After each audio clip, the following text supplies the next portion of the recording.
श्लोक संख्या 5 से पाठ। अध्याय 3 श्लोक 5।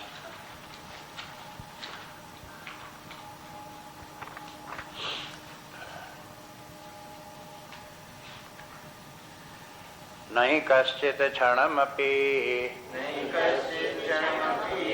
जातु तिष्ठत्य कर्म कृत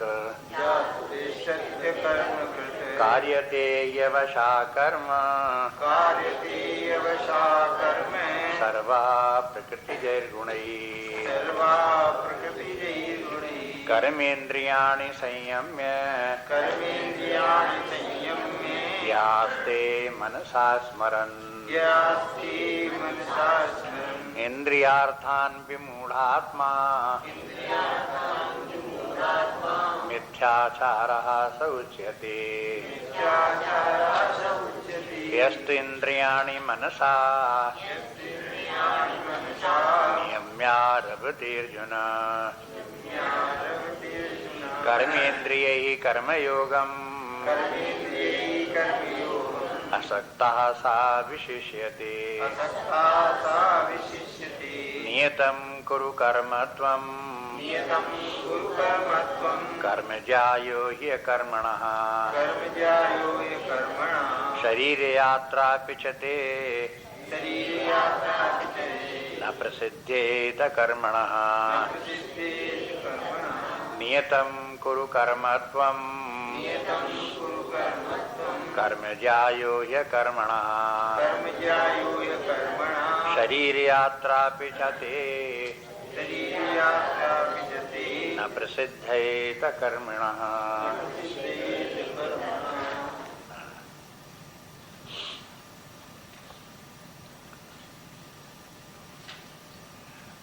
फिर स्मरण करें, पिछले दिन तक ये हो गया था पिछली बार कि भगवान ने बताया कि परमार्थ निष्ठा के 2 चरण हैं। पहले निष्काम कर्म योग, उसके बाद फिर सांख्य योग। निष्काम कर्म योग के बिना सांख्य योग सिद्ध नहीं होता। भगवान ने बोला कि देखो, निष्काम कर्म योग के बिना न तो चित्त शुद्ध होगा और न निष्काम कर्म के बिना चित्त शुद्ध हुए परमात्मा की प्राप्ति होगी, उसका ज्ञान भी नहीं होगा। इसलिए कर्म तो करना ही है, निष्काम भाव से कर्म करना आवश्यक है। ये बात तो पहले निष्काम कर्म की आवश्यकता और प्रारंभिक आवश्यकता के लिए भगवान ने बोल दिया। अब उसके बाद बोलते हैं शुरू यहाँ से करो कि कर्म तो हर व्यक्ति को करने ही होते हैं।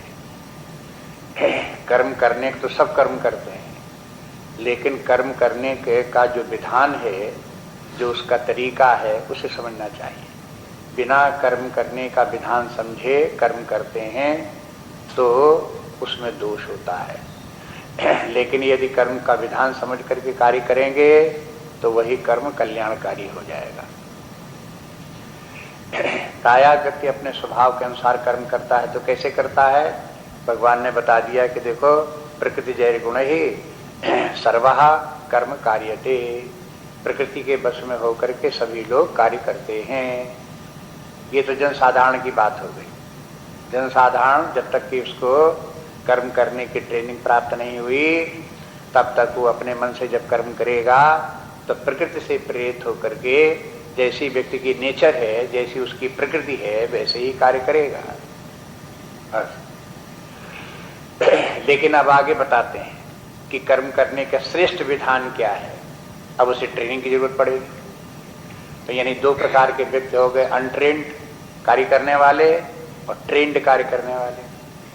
यहाँ ट्रेनिंग के मतलब कार्य की ट्रेनिंग के माने नहीं कि कोई काम को किस तरह से करना चाहिए, उस काम की कारीगरी की बात नहीं है। ये कार्य करते समय हमारा इंटरनल इंस्ट्रूमेंट का इंटीग्रेशन कैसे होना चाहिए, ये बात, ये जो है, ये है कर्म करने का जो विधान है, हमारा आंतरिक विधान है। हम अपने भीतर अपनी व्यवस्था किस प्रकार से रखते हुए कर्म करें जिससे कि कर्म श्रेष्ठ बने और वो कर्म जो हमें दुखदायी न हो बल्कि हमें सुखदायी बने। हमारा आंतरिक विकास करे, हमारे चित्त को शुद्ध करे, सत्वों को बढ़ावे, परमात्मा को प्राप्त करने का अधिकारी बनावे। इस प्रकार से कर्म करने की जो योजना है, कार्य करने का जो तरीका विशेष है, उसका नाम निष्काम कर्म योग है। तो अब ये यहाँ से 6वें और 7वें श्लोक में एक बात महत्वपूर्ण भगवान ने बताई, वो याद रखने की है। माने ये निष्काम कर्मयोग के जितने फैक्टर्स हैं उनको व्यक्ति को समझने के लिए लिख करके रखना चाहिए कि कौन कौन से फैक्टर्स इसमें कार्य करते हैं, कहाँ कहाँ कौन कौन बातों को ध्यान रखना है। नहीं तो पढ़ते हैं, सुनते हैं, भुला जाता है। उनको सिस्टमेटाइज भी करना पड़ेगा, क्रमबद्ध भी करना पड़ेगा। एक बात भगवान बोले कि देखो हमारे कर्मेंद्रियां भी हैं, हमारे ज्ञानेंद्रियां भी हैं। कर्मेंद्रियों से हम कर्म करते हैं, ज्ञानेंद्रियों से हम विषयों को ग्रहण करते हैं, और हम ये समझते हैं कि विषय सुखदायी हैं, इसलिए कर्मेंद्रियों के द्वारा विषयों का संग्रह करते हैं, और विषयों का संग्रह करके इंद्रियों के द्वारा उनका भोग भोगते हैं, और मन उन भोगों को सुखदायी समझता है। ये प्रकृति के अनुसार होने वाला कार्य इस प्रकार से चलता है।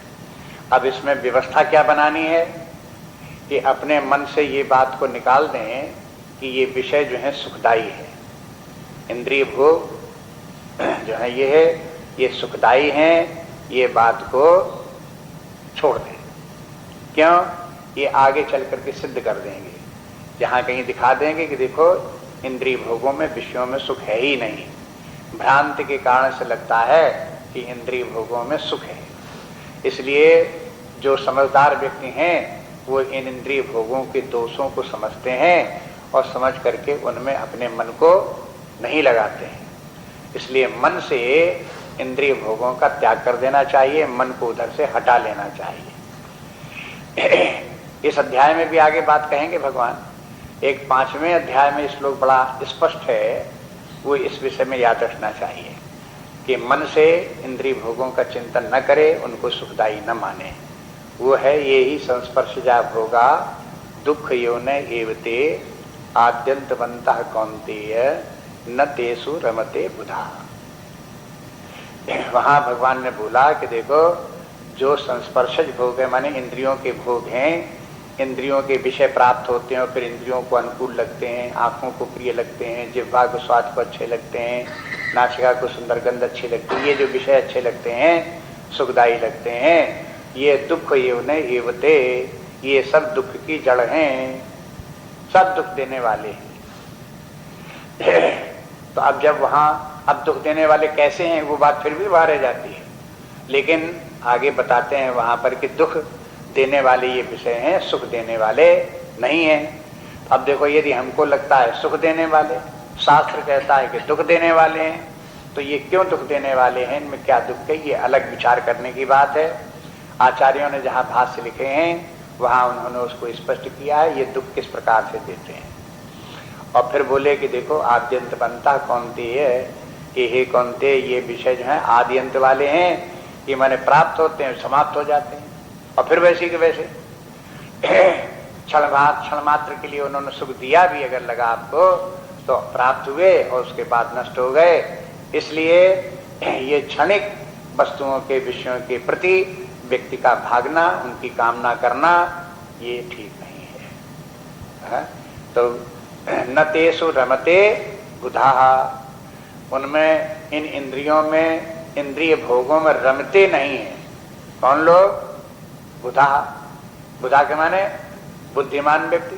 अब देखो एक व्यक्ति बुद्धिमान, एक व्यक्ति बुद्धिहीन। बुद्धिहीन जिसे व्यक्ति को ये समझ में आता है कि विषय सुखदायी हैं, इनको और इकट्ठा करो और भोगो, तो ये तो हो गई बुद्धिहीनता की बात। बुद्धिमानी के बाद जिसको कि ये सूझने लगा विचार करते करते कि विषय सुखदायी नहीं दुखदायी हैं, इसलिए इनमें रमण नहीं करना चाहिए, इनमें लिप्त नहीं होना चाहिए, इनकी कामना नहीं करनी चाहिए। लेकिन ध्वनि देखो इस प्रकार की है कि ये नहीं कहते कि इन विषयों को बिल्कुल ग्रहण ही ना करो, ऐसा नहीं कहते। माने जीवन यापन के लिए खाना पीना पड़ेगा, खाओगे तो स्वाद का पता चलेगा, नासिका से गंध इत्यादि का पता चलता ही रहता है, कानों में शब्द आते ही रहते हैं, तो ये सब विषय यद्यपि हैं, लेकिन ये विषय दुखदायी तब होते हैं जब इन विषयों को सुखदायी मान करके व्यक्ति इन्हीं को संग्रह करने लगता है और इंद्रियां उनमें डूबने लगती हैं, उनमें आसक्ति रखती हैं और समझती हैं कि यही सुखदायी हैं। बस वहां से समस्या होती है। इसलिए पिछले श्लोकों में भगवान ने बताया कि देखो, मन से इन विषयों का चिंतन नहीं करना चाहिए, इन्हें सुखदायी नहीं समझना चाहिए। और अगर कोई मन से इनका चिंतन करता और मान लो कि इंद्रियों का निग्रह भी कर ले, इंद्रियों का भोग न करे, तो भगवान ने बोल दिया कि ये मिथ्याचारी व्यक्ति है, पाखंडी व्यक्ति है, माने ये गलत तरीका हो गया। हाँ? सही तरीका माने क्या है? मन से विषयों को सुखदायी न समझें और उनके प्राप्त करके उनमें लिप्त होने के वो सुख बार बार प्राप्त हो रहे हैं इस प्रकार की कामना ना करें, लेकिन इंद्रियों से उन विषयों को जो साधारण रूप से जीवन यापन के लिए प्राप्त होते रहते हैं उनको व्यक्ति निष्काम भाव बने, उनको अनासक्ति भाव से स्वीकार करे, उनमें आसक्ति भी न रखे। प्राप्त हो गए तो भी बड़ा अच्छा आया, बड़ा अच्छा लगा, बड़ा मजा, इस प्रकार का भी न करें, उनमें लिप्त न हो, ये सिद्धांत बना। अब दूसरी बात ये कहते हैं, इसके माने ये नहीं कि आप अपनी कर्मेंद्रियों से कार्य न करें। तो 7वें श्लोक में ये भी भगवान ने कह दिया, कर्मेंद्रिय ही कर्मयोगम, कर्मेंद्रियों से व्यक्ति कर्मयोग करता रहे। अब ऐसा व्यक्ति जब इंद्रिय विषयों की मन में कामना प्रियता नहीं रखेगा और इंद्रिय भोग प्राप्त भी होते हैं उनमें लिप्त नहीं होगा, तो फिर कर्मेंद्रियों के द्वारा जब वो कार्य करता रहेगा तो उसका कार्य साधारण कार्य नहीं होगा, बल्कि कर्म योग हो गया। योग हो गया कि मैंने परमार्थ की तरफ आगे बढ़ने के लिए एक साधना बन गई, व्यक्ति के इंटरनल ट्रेनिंग हो रही है, विकास हो रहा है और धीरे धीरे करके अपलिफ्टमेंट उसका होगा, इंटरनल अपलिफ्टमेंट, इंटरनल अनफोल्डमेंट, ये सब इस प्रकार से कर्म करने से होगा। तो देखो, ये कार्य करने की एक तरीका है, एक विधान कार्य करने का है। ये किस प्रकार का विधान, ये समझे। यहां तक भगवान ने ये बात समझाई, इसमें कर्मयोग की बात बहुत कुछ आ गई। अगर समझना चाहें तो कर्मयोग के सिद्धांत, जो मूल सिद्धांत इतने ही बात में आ गए, लेकिन इसको और स्पष्ट करने के लिए आगे फिर एक बार कहते हैं, और जो कुछ बात कहते हैं उसको अब उसको डिटेल करते हैं भगवान, थोड़ा विस्तार करते हैं। जो बात पहले कही छूट गई, जो बातें, उसको उसी के बीच में आप इनको इंसर्ट कर लें। आगे के श्लोक में 8वें श्लोक में कहते हैं, नियतम कुरु कर्मत्वम, तुम नियत कर्म को करो, कर्म जायो ही अकर्मणा, न कर्म करने से कर्म करना श्रेष्ठ है। और शरीर यात्रा पिचतनये प्रसिद्धे अकर्मणि, अगर काम नहीं करोगे तो शरीर यात्रा भी नहीं चलेगी। इस श्लोक में दो बातें हो गई, देखिए हुई ना। पहली बात तो ये है कि कर्मेंद्रियों से कर्म करना आवश्यक है और वो करना चाहिए, भगवान उसके लिए रिकमेंड करते हैं, कर्मेंद्रियों से कर्म करते रहो, उसके लिए मना नहीं करते। दूसरी बात ये कि कर्मेंद्रियों से जो कर्म करो, तो आप जब कर्म करने में प्रवृत्त होंगे तो आपके सामने दो रास्ते आ जाएंगे, एक मनमानी कर्म है और दूसरा जो है वो शास्त्र विहित कर्म है कि कर्म कौन सा शुभ कर्म है, कौन से अशुभ कर्म है, क्या धर्म कार्य है, क्या अधर्म है, क्या न्याय है, क्या अन्याय है, क्या नैतिकता है, क्या नैतिकता है। ये दो मार्ग सामने आ जाएंगे। इन दो मार्गों में से जो अनैतिकता का मार्ग है, अधर्म का मार्ग है, उसको छोड़ करके धर्म के मार्ग में प्रवृत्त हो। तो देखिए, पहले जब निष्काम कर्मयोग की बात भगवान ने बताई तब ये बात नहीं बताई थी, अब ये बात उसमें जोड़ लो।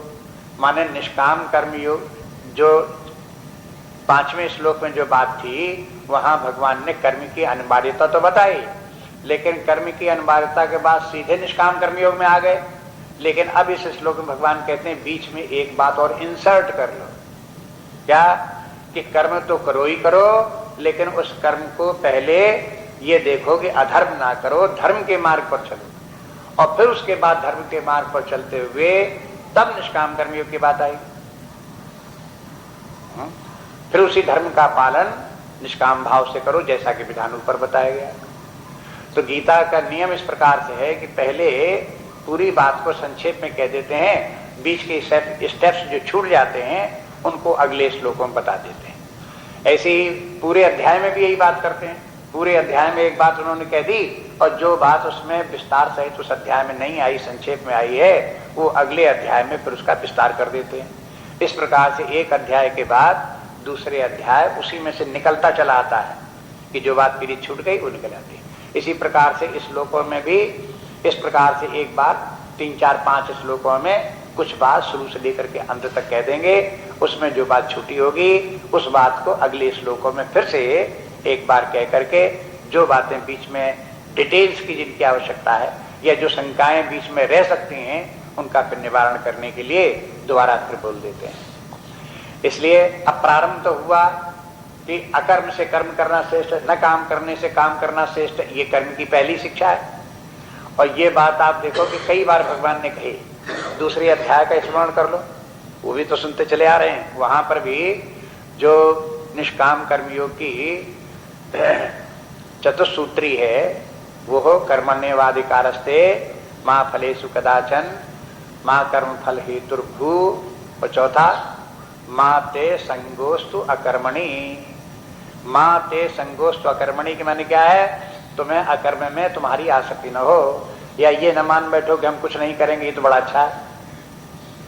ये बात जो है इसका निषेध कर दिया भगवान ने कि न कर्म करना, बेकार बैठे रहना, हाथ पैर न चलाना, कुछ भी न करना, न शारीरिक काम, न वाणी का काम, न मानसिक काम, इस प्रकार से निष्क्रियता लाना ठीक नहीं है।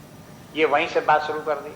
और अभी अभी आपने देखा कि हर व्यक्ति को कार्य करना ही पड़ता है, ये भी बात है।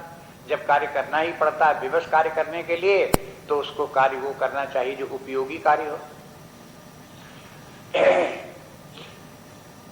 कुछ तो ऐसा है प्रकृति व्यक्ति से बरबस होकर के कर्म करा लेती है।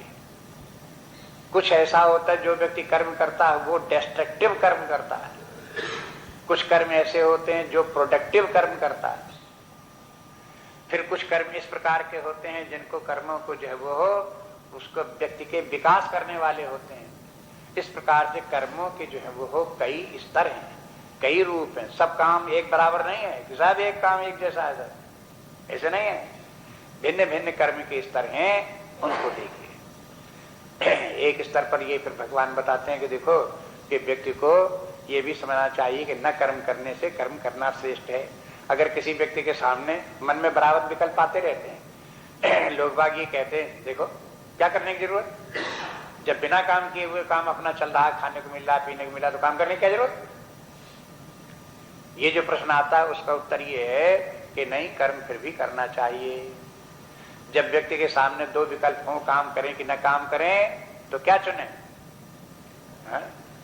ये चुने कि काम करना है, नहीं करना ये बड़ा अच्छा है, ये गलत बात। तो न काम करने को कहते हैं अकर्मण्यता, और अकर्मण्यता दोष है, निठल्लापन। अकर्मण्यता ये कोई अच्छे गुण नहीं है, अच्छाइयां जीवन की नहीं है।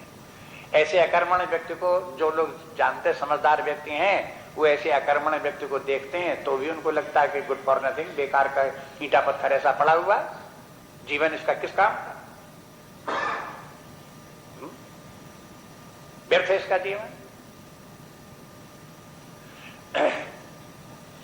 कोई एक अंग्रेजी में एक नाम दिया, कहते हैं कि वेजिटेबल लाइफ जी रहे हैं। वेजिटेबल लाइफ के माने जैसे पेड़ पौधे हैं उस तरह से पेड़ पौधे की तरह से खा लिया पी लिया और बस बैठे हुए पड़े हुए हैं, उनका ना हाथ पैर चले, न कहीं जाना ना आना, उठना बैठना, कहीं कुछ नहीं। तो इसकी निंदा है। कहते हैं कि इस प्रकार से कर्म न करना, जब जब मन में आवे तब ये समझ लें कि अच्छा नहीं है। अब क्यों अच्छा नहीं है, अब ये यहां पर नहीं बोला, वो दूसरी जगह बोलेंगे। एक बात यहां भगवान ने बता दी, कर्म करना इसलिए अच्छा है कि शरीर यात्रा भी न प्रसद्धेत अकर्मणि, अगर काम नहीं करोगे तो शरीर यात्रा भी नहीं चलेगी। तो लोग बात तो एक से एक होशियार है कि कैसे नहीं चलेगी जीवन यात्रा। अगर हमको खाने को बराबर मिलता रहता है बिना काम किए तो जीवन यात्रा तो चलती ही रहेगी। लेकिन शास्त्र अगर ये कहता है कि बिना काम किए जीवन यात्रा नहीं चलेगी, तो फिर ध्यान देना चाहिए क्या कारण है। क्यों ऐसा कहते हैं? क्या ऐसा नहीं कि उनको पता नहीं है कि आपको पेंशन मिल रही है और आपको खाना मुफ्त मिल रहा है और आपके बाप दादे खाने को धर गए हैं और आपको यहाँ या कोई दूसरे लोग फ्री आपको खिला रहा है, इसलिए आप खाते रहो और काम धाम कुछ न करो?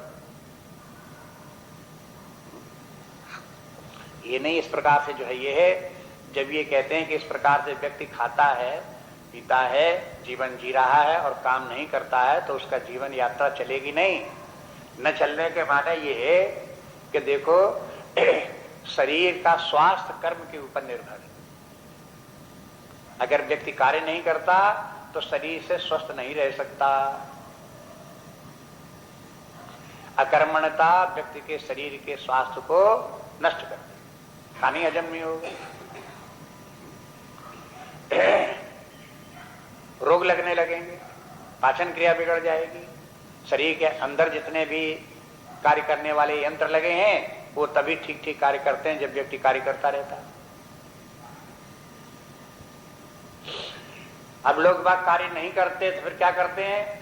जब काम नहीं करेंगे और शरीर को स्वस्थ रखना है, डॉक्टर बताएगा या उनको चेतना आएगी, तब काम करने का एक तरीका ये निकालेंगे, जब टहलो, सवेरे टहलो, शाम को टहलो। ये क्यों टहलना पड़ता है? शरीर यात्रा को चलाए रखने के लिए। नहीं टहलाओगे तो शरीर यात्रा कैसे चलेगी? आगे ना वही बात। जब आपको टहलाना ही पड़ता है शरीर यात्रा के लिए और शरीर में इतना काम करना ही पड़ता, टहलना भी एक काम, तो फिर दूसरे काम प्रोडक्टिव वर्क क्यों नहीं करते जिससे कि समाज का कल्याण हो, चार लोगों का हित हो? इस प्रकार का कार्य क्यों नहीं करते?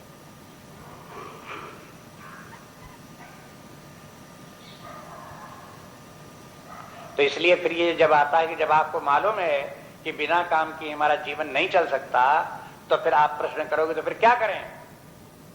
तो आप अपने मन से सोचोगे, अगर शास्त्र को नहीं देखोगे, अपने मन से सोचोगे तो यही समझ में आवेगा कि बस फिर अपने खा पी लो और टहल लो, घूम फिर लो, बस हो गया। ये तो अपने मन की बात है। लेकिन शास्त्र ये कहता है कि नियतम कुरु कर्मत्वम। देखो इसी श्लोक में ये नियत कर्म क्या है? जब कर्म करना ही है तो मनमाने कार्य ना करो, जो तुम्हारा नियत कर्म है उस कर्म को करो। नियत कर्म क्या है? नियत के माने असाइंड वर्क। हर व्यक्ति को परमात्मा ने एक काम दे रखा है। जो काम उसको परमात्मा ने उसको दे रखा है उसको वो काम करना चाहिए। और हर व्यक्ति का ये बुद्धिमान व्यक्ति है जो ये बात को समझे कि परमात्मा ने हमको क्या काम दे रखा है और हमें क्या करना चाहिए। उसको अपनी बुद्धि से नहीं समझ में आता है तो शास्त्रों को देखे, शास्त्र नहीं समझ में आते तो शास्त्र के ज्ञाता हैं उनको कंसल्ट करें। लेकिन व्यक्ति को यह पता लगाना चाहिए कि हमारा कर्तव्य कर्म क्या है, क्या करना चाहिए।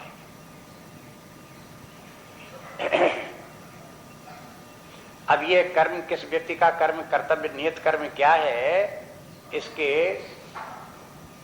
आधार तो बहुत हैं, लेकिन संक्षेप में कम से कम एक आधार तो उसके कारण शरीर के सत्व रजस तमस गुण हैं। ये इन गुणों के आधार पर व्यक्ति का कर्म निर्धारित होता है।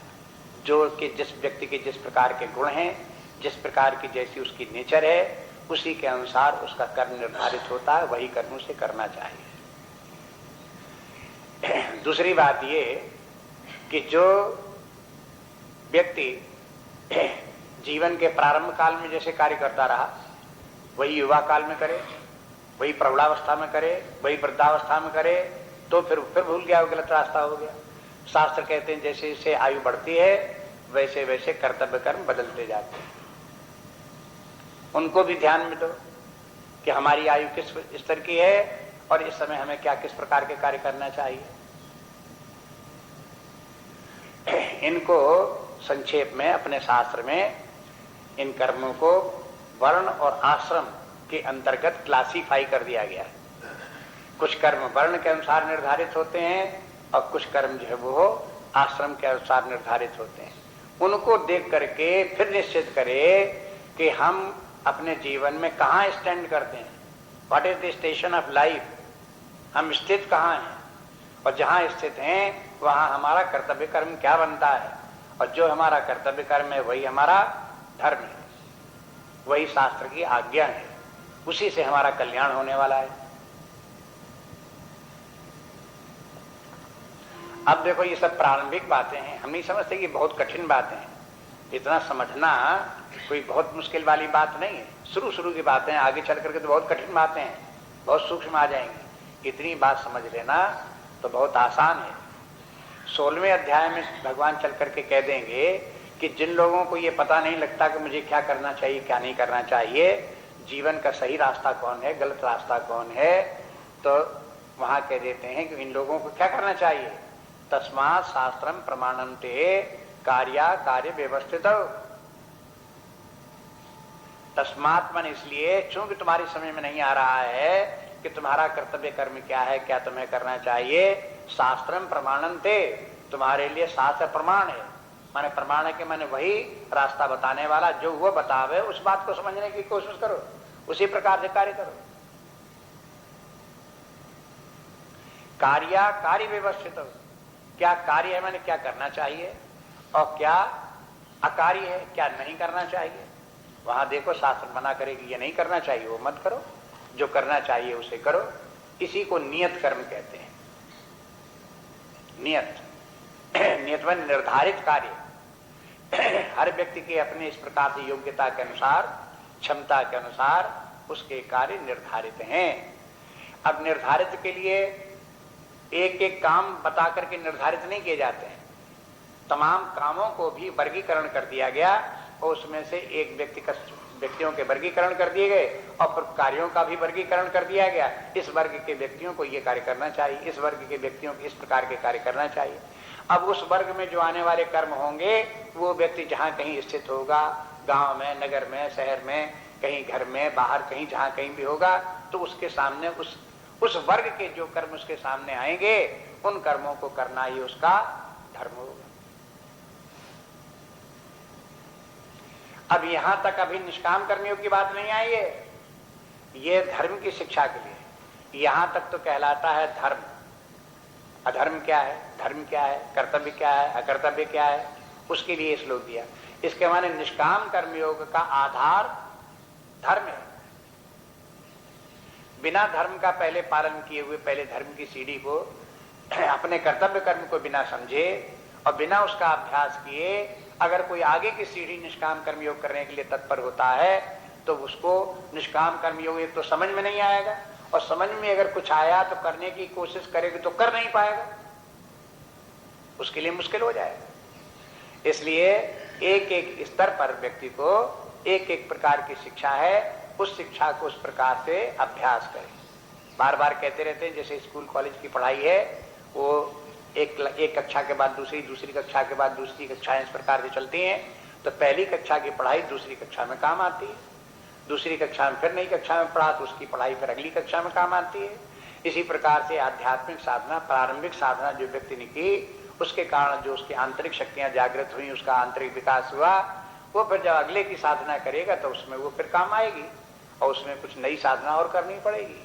और फिर जो कुछ वहां उसने किया तो आगे की जब साधना करेगा तो ये सब साधना उसमें फिर काम आएगी। इस प्रकार से क्रम क्रम से आगे बढ़ेगा तो उसके लिए रास्ता आसान होता चला जाता है, आगे बढ़ता चला जाएगा। लेकिन प्रारंभिक साधना करेगा नहीं, उधर की तरफ ध्यान नहीं देगा, जम करके एकदम से आगे पहुंचने की कोशिश करेगा तो फिर उसके सामने कठिनाई आती है। हम बराबर ये अनुभव करते रहते, जगह जगह जाते हैं तो ध्यान के लिए बहुत बार पूछने लगते हैं। लोग बाग कहते हैं कि ध्यान बताइए, ध्यान कैसे किया जाए। हम ध्यान करते तो मन नहीं लगता। अब उनको ये बताओ भाई ध्यान के पहले आप तमाम साधनाएं, आप क्या जानते हो धर्माधर्म क्या है, क्या आप जानते हो कि निष्काम कर्मयोग, सकाम कर्मयोग क्या है, क्या आप जानते हो कि मन क्या है, बुद्धि क्या है, इन सब का पता है आपको। जब आप ये सब बातों को आपने सीखा नहीं, जाना नहीं, धड़ाम से आप ध्यान के स्तर पर पहुंच गए और आप ध्यान करना चाहते हो और फिर वहां आपको सफलता नहीं मिलती तो कौन आश्चर्य की बात। अब उनको ये सुनकर के निराशा लगती, कहते कि देखो इन्होंने बड़ा कठिन बना दिया ध्यान को।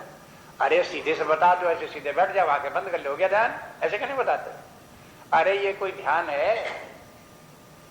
आंखें बंद करके बैठ गए हो गया ध्यान? वो तो एक इंटरनल टेक्निक है और हायर टेक्निक है। बहुत सूक्ष्मता साथ, बड़े गंभीरता के साथ तो ध्यान किया जाता है, साधारण बात नहीं उसकी बात। लेकिन लोग चाहते हैं कि अंतिम बात पहले बता दो, बस वही हम करने लगे, और फिर होती नहीं उनसे, तो फिर बात निराश होते, कहते आसान तरीका बताओ। उसी कठिन बात को, अंतिम बात को बार बार आग्रह करेंगे, और आसान करो, और आसान तरीका बताओ, और आसान तरीका। अरे भाई, उसका आसान तरीका ये है कि पहले प्रारंभिक साधना करो और धीरे धीरे अपने आप को विकास करो, अपने आप आसान हो जाएगा आपको। वो बात नहीं सुनेंगे। हठधर्मी करता मनुष्य चाहता जैसे हम चाहते हैं वैसे बताओ, जैसे हम चाहते हैं वैसे करो, ऐसे नहीं होता। इसलिए शास्त्र के अनुसार चलना पड़ता।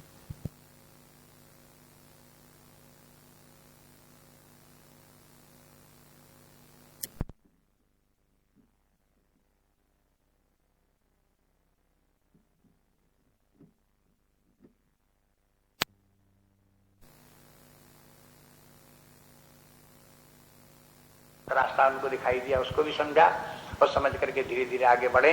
उन लोगों के द्वारा किया हुआ ये कार्य, इसलिए इनके अनुभव से लाभ उठाना चाहिए। अब आगे देखिए, निष्काम कर्मी ऊपर फिर आ जाते हैं।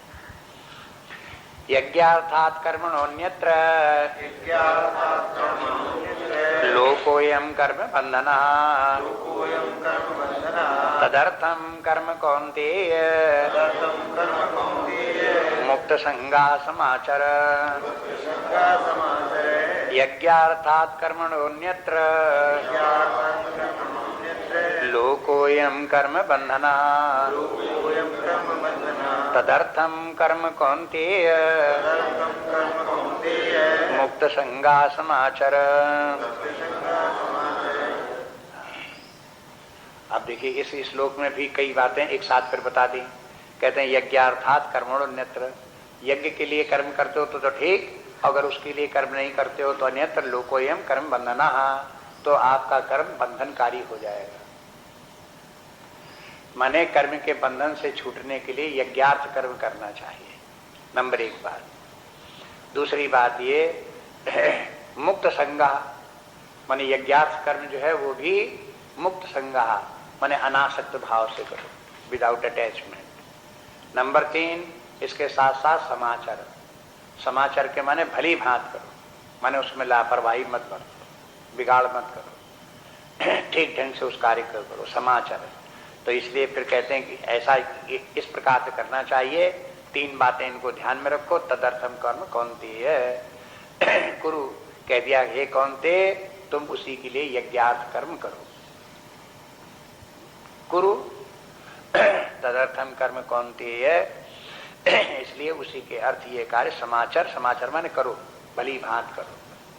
तदर्थम कर्म समाचार।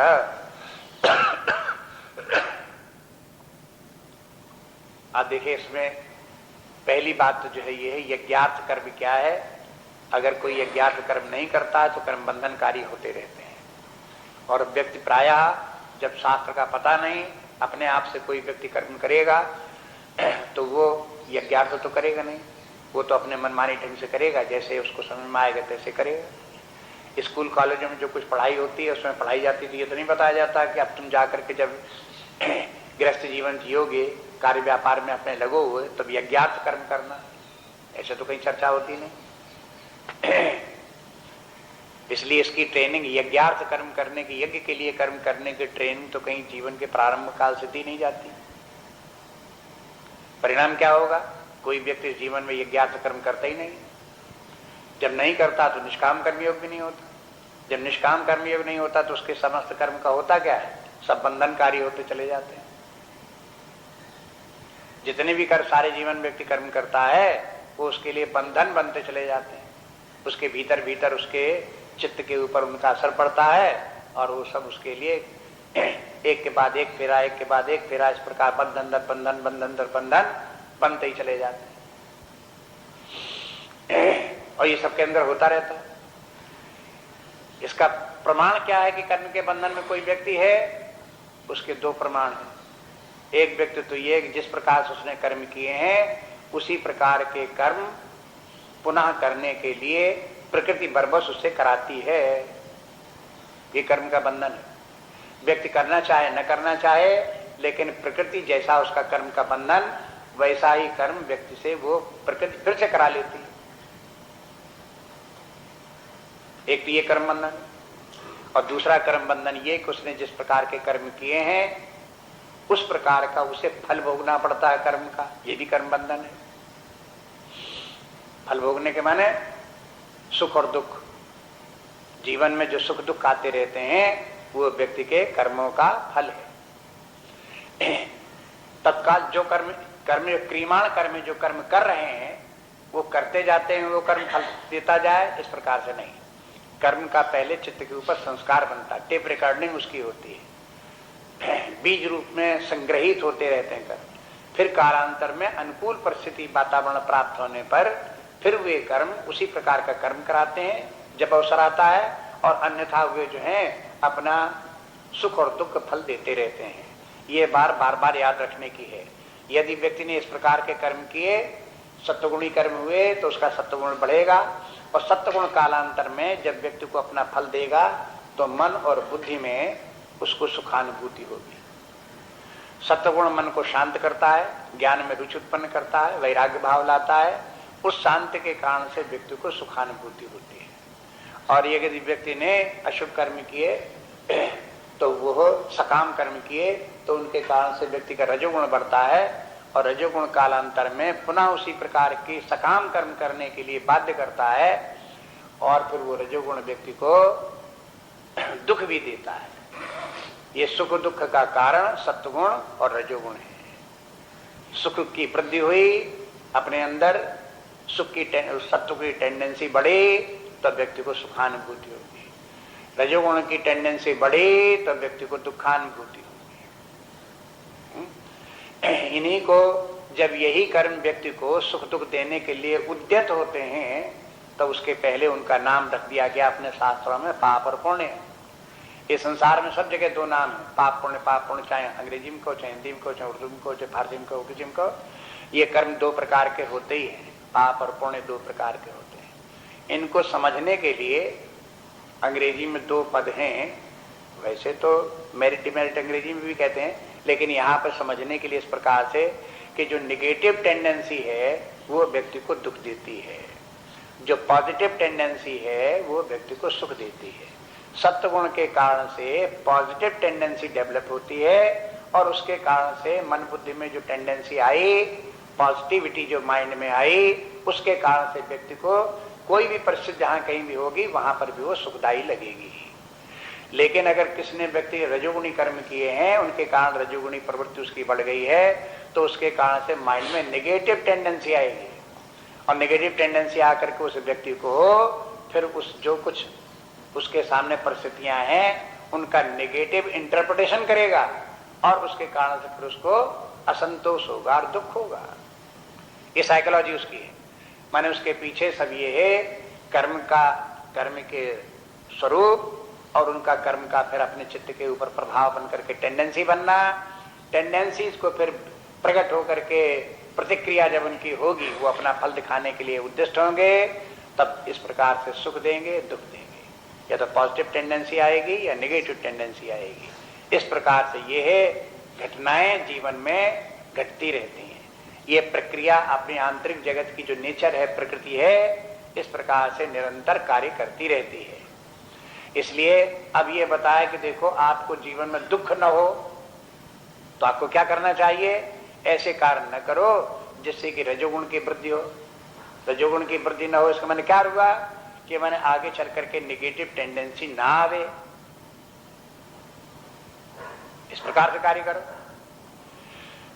हर व्यक्ति चाहता है सुख, अगर सुख चाहते हो तो ऐसे कर्म करो जिससे कि सत्वगुण की वृद्धि हो, और सत्वगुण की वृद्धि हो तो उससे आपकी पॉजिटिव टेंडेंसी हो, माने पुण्य के लाभ हो, और उसके कारण से फलस्वरूप व्यक्ति को सुखानुभूति जीवन में हो। अब भगवान ने बता दिया संक्षेप में, सूत्र रूप में बता दिया कि जब व्यक्ति यज्ञ के लिए कर्म करेगा तो उसके सत्वगुणी कर्म होंगे, पॉजिटिव टेंडेंसी बनेगी, और यदि उनके लिए नहीं करता है तो फिर वो उसके कार्य जो वो नेगेटिव टेंडेंसी बनेगी, रजोगुण बढ़ेगा और उसे दुख की प्राप्त होगी, कर्म का बंधन बनेगा। तो ये कर्म बंधन जो बताते हैं इसको देखें। कर्म बंधन व्यक्ति को कर्म में एक प्रकार का बंधन है जिसके के कारण व्यक्ति को उसी प्रकार के कर्म करने पड़ते हैं और उनके कर्म का फल विवश होकर के भोगना पड़ता है, चाहे न चाहे व्यक्ति उसके उसमें सामर्थ्य नहीं। ये व्यवस्था किस प्रकार की है, इसको व्यक्ति रियलाइज करना चाहे तो थोड़ा स्वप्न की तरफ ध्यान दे। व्यक्ति देखेगा रात्र में सोए और स्वप्न दिखाई दिया, किसी दिन स्वप्न आपको दिखाई देता है सुखदायक और कभी स्वप्न दिखाई देता है दुखदायक, भयंकर स्वप्न भी दिखाई देते हैं, डरावने स्वप्न भी दिखाई देते हैं, ऐसी घटनाएं भी स्वप्न में हो जाती है जिसके कारण व्यक्ति रोने लगता है स्वप्न देखते देखते। तो स्वप्न में जिस प्रकार से सुख और दुख का अनुभव होता है वो क्यों होता है? कोई बाहर की परिस्थितियां तो है नहीं जो सुख दुख दे रही हो, उसके भीतर ही कुछ इस प्रकार का विद्यमान है जिसके कारण भयंकर स्वप्न देख करके दुखी भी हो रहा है, जिसके कारण सुखद स्वप्न देख करके अपने सुखी भी हो रहा है। उसके भीतर क्या चीज है जो व्यक्ति को सुखदायक और दुखदायक स्वप्न दिखा रहा है? इस प्रकार से विचार करते करते जब भीतर गए तो वही टेंडेंसीज जो उसने जागृत अवस्था में जिस प्रकार के कार्य किए सत्वगुणी टेंडेंसी बन गई, तो रात में स्वप्न भी देखेगा तो उसको सुखदायी स्वप्न दिखाई देंगे। और अगर उसकी नेगेटिव टेंडेंसी बन गई, रजोगुण उसका बन गया, उसका वृद्धि उसकी हो गई, तो रात्र में जब स्वप्न देखेगा तो दुखद स्वप्न देखेगा, भयंकर स्वप्न देखेगा, उसमें वहां उसका बस नहीं चलेगा। अब कोई कहे हम कर्म के बंधन में नहीं है, हम कहां कर्म के बंधन में, तो ठीक है मुश्किल से काम नहीं चलेगा। आप देखो रात्र में स्वप्न आपको भयंकर दिखाई दिया तो वहां आपका बस चला, कुछ डर लगा कि नहीं लगा, दुख लगा कि नहीं लगा, आपने वहां क्या कर लिया अपने आपको बचाने के लिए? है कोई उपाय आपके पास? जब नहीं है आपके उपाय, इसके माने आप बंधन में हो, विवश होकर के आपको रात्र में भयंकर स्वप्न देख करके दुखी होना पड़ रहा है। बंधन तो सुख भी है, अगर आपने सत्वगुणी कार्य किए हैं तो वो भी आपको सुख का अनुभव कराते हैं। अगर आप कहो कि जो हमें रात्र में सुखद स्वप्न देखने दिखाई दे रहे हैं हम उनको नहीं देखेंगे, हमें सुखद स्वप्न नहीं चाहिए, अगर इस प्रकार का भी आप करो तो आप उससे बच नहीं सकते, आपको सुखद स्वप्न देखने पड़ेंगे और सुख का अनुभव करना पड़ेगा, वो भी बंधन है। जिस प्रकार से रात्रि में स्वप्न में ये सुख दुख के सुख और दुख जो के अनुभव करने पड़ते हैं और वो कर्म जन्य है, कर्म ही के कारण से व्यक्ति को इस प्रकार से हो रहे हैं, उसी प्रकार से जागृतावस्था में भी होते हैं। जागृतावस्था में कभी व्यक्ति प्रसन्न है और कभी दुखी है, कभी उसके पाप उदय हुए तो दुखी हो रहा है, कभी उसी के पुण्य उदय हुए तो प्रसन्न है, बस। लेकिन लोग बात क्या समझते हैं कि सुख का कारण तो बाहर परिस्थितियां हैं, अनुकूल स्थितियां होगी तभी तो सुख लग रहा है, प्रतिकूल परिस्थितियां आ गई तभी तो दुख लग रहा है। लेकिन ऐसा नहीं है, उसके भीतर जो है पाप पुण्य है वही उसके प्रकट होकर के स्थिति विशेष को अनुकूल या प्रतिकूल मान लेते हैं, फिर सुखी दुखी बोल लेते हैं। ये जो कर्म सिद्धांत है इसे अच्छी तरह समझना चाहिए और ये मूलभूत सिद्धांत मैंने प्रारंभिक जीवन का सिद्धांत यही है। अधिकांश समझने की बात जीवन में यही है, ये बात समझ में आ गई तो अभी जो भगवान ने बताया कि हमें ज्ञान निष्ठा में या परमार्थ की निष्ठा में दो मंजिलें हैं। पहला स्तर निष्काम कर्म होगा, उसी का वर्णन कर रहे हैं, अभी ज्ञान के वर्णन नहीं है यहाँ पर, वो आगे का वर्णन आएगा तब ज्ञान क्या है, परमात्मा क्या है, उसे कैसे प्राप्त होगी उसकी अलग चर्चा होगी। लेकिन अभी तो निष्काम कर्मयोग को ही समझना और समझ करके उसी प्रकार से जीवन जीना, अभ्यास डालना, उसी को अपने कर्म का एडजस्टमेंट करना ठीक से, यही एक कला है, यही एक बड़ी साधना है। यहाँ यज्ञ के माने जो है ये यज्ञ शब्द रूढ़ हो गया है, रूढ़ के माने एक विशेष अर्थ देने लगा है कि जैसे कर्मकांड के वेदों में जो कर्मकांड वाला भाग है उसमें अग्नि जला करके उसमें आहुतियां दी जाती हैं, उसको यज्ञ कहते हैं। जो बहिर्मुखी बुद्धि के व्यक्ति हैं और साधारण रूप से उन्हीं यज्ञों को देखते भी रहते हैं, उन लोगों के चित्त में ये चढ़ जाता है कि बस यही अग्नि जला करके आहुतियां देना ही एकमात्र यज्ञ है, इसी को यज्ञ कहते हैं। लेकिन जिन लोगों ने गीता देखा होगा, चौथे अध्याय में देखें चल करके, भगवान ने 20 प्रकार के यज्ञ बता दिए और उन किसी भी यज्ञ में आहुति देने वाला कोई यज्ञ नहीं है। फिर भी यज्ञ है, भगवान बार बार कहते ये भी यज्ञ है, ये भी यज्ञ है, ये भी यज्ञ है। अब उसमें देखो कि बिना आग जलाए आहुतियां देते हुए भी यज्ञ है, तो यज्ञ क्या चीज है ये?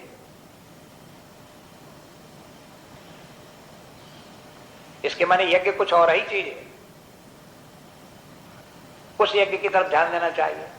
इसलिए स्वामी जी ने उसको यज्ञ की जो परिभाषा दी वो पुस्तकों में आपके दी होगी। यहाँ जहाँ ये शुरू होता है यज्ञार्थात् कर्मण्योऽन्यत्र, यही इसी श्लोक के में भी यहाँ भी परिभाषा दी होगी।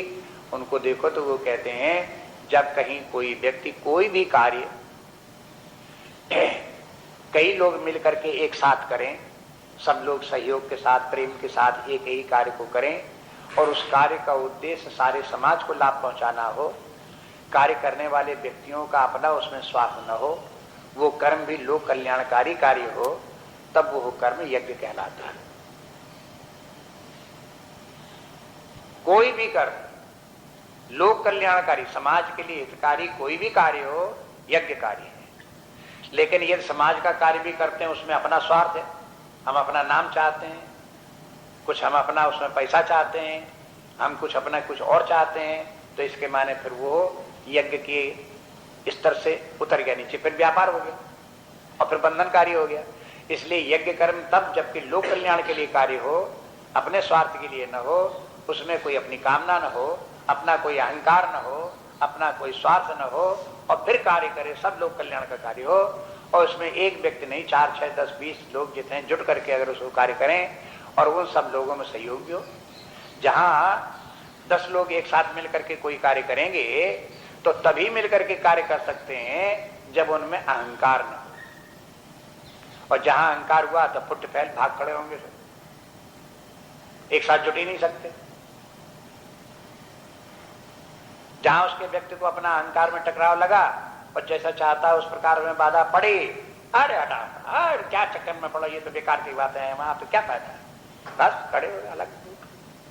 साथ मिलकर के कार्य कर नहीं सकते, इसलिए साथ मिलकर के कार्य करने के लिए निरहंकार होना आवश्यक है। और दूसरा फिर वहां पर अगर साथ साथ अब जब निरहंकार होगा तो उसका स्वार्थ भी नहीं होगा, और अगर स्वार्थ हो भी किसी व्यक्ति का उसमें कार्य करते हुए तो उसका स्वार्थ भी वहां नहीं चलेगा।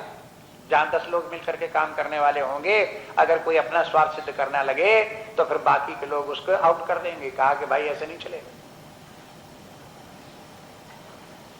इसलिए जब अहंकार रहित हो और स्वार्थ रहित हो, लेकिन उसका उद्देश्य हो सबका लाभ हो और सबके लाभ में ही वो अपना लाभ समझे, ऐसा जब कार्य हो गया, रूप हो गया, तब उस कार्य को बोलते हैं यज्ञ। अब इस बात को यज्ञ क्या है ये आगे के श्लोकों में भगवान स्वयं समझाने की कोशिश करते हैं। इतिहास बताते हैं यज्ञ का इतिहास क्या है और यज्ञ कैसे किया जाता है, यज्ञ के क्या फल हैं, ये सब भगवान आगे यहीं पर इस यज्ञ का प्रसंग में बता देते हैं। तो अगले के श्लोक जितने यज्ञ के हैं वो हम कल देखेंगे। यहाँ जो यज्ञ की परिभाषा उसके अनुसार यज्ञ समझेंगे। अपने माइंड में जो यज्ञ के संबंध में कॉन्सेप्ट बनी हुई है उसको चेंज करना पड़ेगा। मुख्य बात ये इसलिए बल दे रहे हैं कि जो गीता में जो यज्ञ का तात्पर्य है उसकी जो डेफिनेशन यज्ञ की है उसके अनुसार अपने माइंड को सेट राइट करें, और जब यज्ञ शब्द आवे तो उस अर्थ में देखें उसके जो उसकी वास्तविक परिभाषा है। बार बार रपट करके उसी यज्ञ में ना आ जाए जो कि हम अपने सारी जिंदगी से 50 वर्ष से जिस यज्ञ के कहते आ रहे हैं उतनी मात्र यज्ञ में अपनी बुद्धि फिसल करके न रह जाए। इसलिए यज्ञ को समझे। आगे चल करके आप भगवान स्वयं बता देते हैं यज्ञ कर्म ऐसा कर्म है जो भगवान का ही रूप है।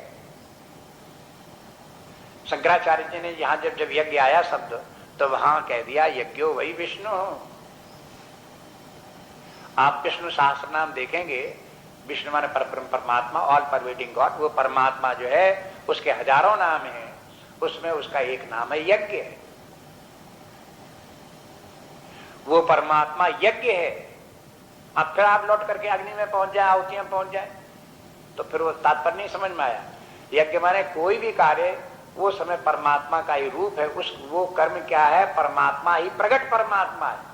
परमात्मा के नाना रूप हैं इस जगत में। परमात्मा जगह जगह प्रकट है, कर्म के रूप में प्रकट होता है, वाणी के रूप में भी प्रकट होता है, वस्तुओं के रूप में प्रकट होता है, पंच महाभूतों के रूप में प्रकट होता है। परमात्मा नाना रूप में प्रकट होता है। जब वो परमात्मा कर्म के रूप में प्रकट होता है तो उसे कहते हैं यज्ञ। जब परमात्मा वाणी के रूप में प्रकट होता है तो उसे कहते हैं शास्त्र। शास्त्र क्या है? परमात्मा का ही वांग्मय रूप है। उसने वाणी का रूप धारण किया, शास्त्र बन गया। शास्त्र क्या है? सत्य का प्रतिपादन। और ये सत्य क्या है? परमात्मा। सत्य, सत्य का प्रतिपादन परमात्मा ही का रूप है। यज्ञ क्या है? सत्कर्म है, जो रियली जिसे कर्म कहते हैं, सर्वोत्कृष्ट जो कर्म है उसका नाम यज्ञ है। इसलिए सर्वोत्कृष्ट कर्म में परमात्मा ही का स्वरूप है। फिर वो जो व्यक्ति उस परमात्मा स्वरूप से उस प्रकार का कार्य करता है उसका यज्ञ कर्म हो गया। इस प्रकार से बोलते हैं कि देखो यज्ञार्थात कर्मणोन्यत्र लोको यम कर्म बंधना। ये संक्षेप में आप इसको यज्ञ के स्थान पर यहां पर ये मान करके चलें, यज्ञ कर्म जो है निष्काम कर्म योग है बस। और निष्काम कर्म योग परमात्मा ही का स्वरूप है। सर्वोत्कृष्ट प्रकार का जो कर्म है निष्काम कर्म योग है। इस निष्काम कर्म योग के करने वाले व्यक्ति कर्म के बंधन में नहीं पड़ते। जो पहले उनके कर्म के बंधन थे वो भी छूट जाते हैं और नए कर्म के बंधन में वो व्यक्ति नहीं पड़ते हैं। जो निष्काम कर्म योग करते हैं, चूंकि यज्ञ या निष्काम कर्म योग परमात्मा का स्वरूप है, इसलिए निष्काम कर्म योग स्वयं परमात्मा की कृपा है, परमात्मा का अनुग्रह है। आप चाहते हो परमात्मा की कृपा प्राप्त हो, उसकी दया प्राप्त हो, कृपा प्राप्त हो, अनुग्रह प्राप्त हो, निष्काम कर्मयोग करो। वो निष्काम कर्मयोग परमात्मा विद्यमान है और वो अनुग्रह कर रहा है। जो भी आपके लिए उपयोगी है, लाभदायक है, वो सब आपको प्रदान कर रहा है भीतर बैठे। इस प्रकार से ये जो है यज्ञ के महत्व को समझे। फिर कहते हैं इसमें फिर बात वही, यज्ञ में अगर सकामता आ गई, स्वार्थ आ गया, अटैचमेंट आ गया तो यज्ञ यज्ञ ही नहीं रहेगी। इसलिए यज्ञ के कर्म में व्यक्ति को असंग भाव से कार्य करना चाहिए। आसक्ति न रखे, अटैचमेंट न रखे, बिना अटैचमेंट के कर्म को करे। अब अटैचमेंट कहाँ ना रखे, आसक्ति कहाँ ना रखे? एक तो कर्म के फल में आसक्ति न रखे। कर्म का फल सब लोगों को प्राप्त हो, अपने को भी प्राप्त हो, जो कुछ भी अगर कर्म का फल प्राप्त भी होता है तो उस प्राप्त हुए कर्म के फल में आसक्ति न रखे, अर्थात भोक्ता भाव न रखे। कर्म यदि सुखदायी कर्म हुआ और कर्म के फलस्वरूप सुख प्राप्त हुआ तो उसमें भी आसक्ति न रखे, डिटैचमेंट, उसके भोग में डिटैचमेंट। तीसरा डिटैचमेंट कर्म के करने में, कर्ता भाव में डिटैचमेंट। ये भी न रखो कि कर्म करने वाला मैं हूं। कर्ता भाव आसक्ति है, भोक्ता भाव आसक्ति है। इंद्रियों के विषय, उनमें प्रीति होना, उनके भोग में प्रवृत्त होना आसक्ति है। इन तीनों स्थानों में आसक्ति छोड़ करके कर्म करो, अनासक्त रहते हुए कर्म। ये हो गया जो है, ये है मुक्त संगहा। मुक्त माने संग से, आसक्ति को छोड़ करके कर्म करोगे तो फिर कर्म से मुक्त हो जाओगे। मुक्त शब्द इसलिए दिया, मुक्त संगहा तो मुक्त कर्मा। जो व्यक्ति मुक्त संग होकर के कार्य करता है वो कर्म से भी मुक्त हो जाता है। और समाचार, सम के माने भरीपूर्ण, आचर माने करो, कर्म को करो, ये आज्ञा है। तो उसको कहते हैं भगवान अर्जुन से कि देखो तुम कर्म करो इस प्रकार से, जैसा हम बता रहे हैं उस प्रकार से कर्म करो, उसी प्रकार से युद्ध करो। तुम्हारे सामने युद्ध ही तुम्हारा धर्म है, इसको इसी प्रकार से करो। जिस भाव से हम बता रहे हैं इसको समझो, समझ करके इसी प्रकार से करो, लेकिन भली भांति करो। एक व्यक्ति में से आप देखेंगे इस अध्याय में समाचार यहाँ से प्रारंभ होता है, आगे कई श्लोकों में भगवान ने समाचार शब्द का प्रयोग किया है। इसके माने ये कि शास्त्रकार ये जानते हैं कि जब निष्काम कर्मयोग की बात आएगी, कर्म के फल के आसक्ति की छोड़ने की बात आएगी, कर्ता भाव भोक्ता भाव छोड़ने की बात आएगी, तो जैसे ही व्यक्ति असंग होगा, मुक्त संग होगा तो ढीला पड़ जाएगा और काम को ठीक से नहीं करेगा। इसलिए कहते हैं कि उधर आपको काम को ठीक करना होगा। समाचार के माने भली भांति कार्य को करो। आगे चल करके एक श्लोक में भगवान साफ साफ बता देंगे, जैसे अज्ञानी व्यक्ति कर्म को बड़ी लगन से करते हैं, बड़ी आसक्ति होती है इसलिए बड़े लगन से करते हैं, जैसे वो लोग लगन से कार्य करते हैं उससे भी ज्यादा लगन से कार्य करते हैं। बड़ी तत्परता से कार्य करो, बड़ा सुंदर ढंग से कार्य करो, बड़े श्रेष्ठ प्रकार से कार्य की प्रक्रिया भी बड़ी ठीक समय से, ठीक प्रकार से, ठीक कार्य उसमें करो, कहीं भी कहीं दोष ना आने पावे, कहीं ढीलापन न दिखाई दे। इसलिए जब जैसे जैसे निष्काम कर्मियों के ऊपर विचार करेंगे वैसे वैसे ये बात स्पष्ट होती जाएगी कि सकाम कर्म नीचे किस स्तर का है, सकाम कर्म का की गुणवत्ता भी निम्न है, सकाम कर्म के फल भी निम्न है, थोड़े हैं, कमजोर हैं। जहां व्यक्ति निष्काम कर्म योग करता है तब उसके कर्म की गुणवत्ता बढ़ जाती है, कार्य करने वाले की योग्यता भी बढ़ती है, कर्म भी सुंदर बनता है, और जब कर्म सुंदर बनेगा, योग्यता के साथ होगा, तो कर्म का फल भी अवश्य ही बेटर होगा। इसलिए निष्काम कर्म योग करने वाले व्यक्तियों के कर्म श्रेष्ठ होते हैं, फल भी श्रेष्ठ होते हैं। अब देखो एक उदाहरण आपको बताऊं, संसार में जितने भी महापुरुष हो गए हैं उन्होंने, व्यक्तियों ने निष्काम कर्म किसी न किसी प्रकार से अवश्य किया है। चाहे निष्काम कर्म योग जानते हो न जानते हो, उन्होंने जब निष्काम कर्म योग किया तभी उनके महान कार्य हो सके। नहीं तो अगर कोई स्वार्थी व्यक्ति होते हुए, जैसे कि प्राय संसार में होते हैं, अहंकार होते, अपना स्वार्थ रखे हुए करते, आसक्तियां रखते हुए कर्म करते, तो जाने कितने व्यक्तियों ने कर्म किए हैं, कर्म करते हैं, अपने इंद्रियों के भोग भोगते हैं और भोगने के बाद मरे चले जाते हैं, उनके द्वारा कोई महान कार्य नहीं होता। लेकिन जो निष्काम कर्म योग करने वाले हैं उनके कर्मों में बड़ी प्रवीणता आ जाती है, बड़े श्रेष्ठ प्रकार के कर्म बन जाते हैं, और फिर वो कालांतर तक उनका प्रभाव दिखाई देता है। जिस व्यक्ति का निष्काम कर्म योग जितना ही श्रेष्ठ होगा उतना ही वो देश में भी ज्यादा व्यापक होगा और काल में भी ज्यादा व्यापक होगा। उसका कार्य कोई जहां कर रहा है केवल उसी सीमा तक, वही क्षेत्र तक नहीं होगा, उसका प्रभाव देश देश में, संसार में दूर दूर तक फैलेगा, और उसका प्रभाव काल में भी आगे सैकड़ों वर्षों तक, हजारों वर्षों तक आगे होगा। व्यास जी के कार्य को देखो, गीता पढ़ रहे हो, उनके लिखे हुए श्लोक हैं, भागवत उनकी लिखी हुई है, उनके लिखे हुए जाने कितने हजार वर्ष पहले उन्होंने कब लिखा होगा, तब से लिखा हुआ चला आ रहा है और आज भी हमें लाभदायी है।